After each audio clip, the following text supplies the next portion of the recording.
เสร็จงานก่อนกลับบ้านเอาสักเพลงนะครับ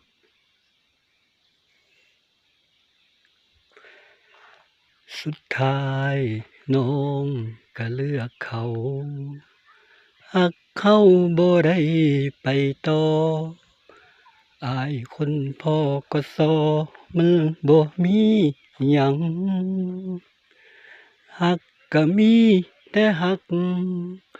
แต่อายมันบ่มีตังเขามีให้ซุอย่างที่น้องอยากได้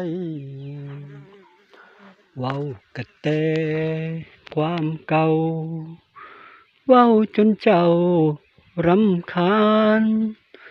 ฝันก็มีแค่ฝันมันไปบ่ฮอดไส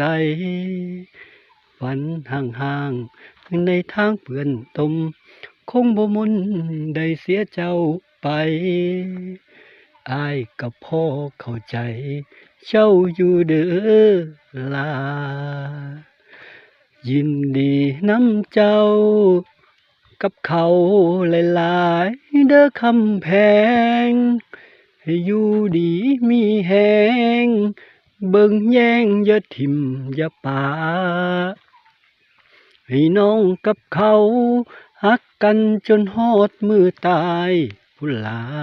ฮักกันจนฮอดหามพี่เข้าป่าสาอย่าทิ่มอย่าปาคือเฮ็ดกับอาย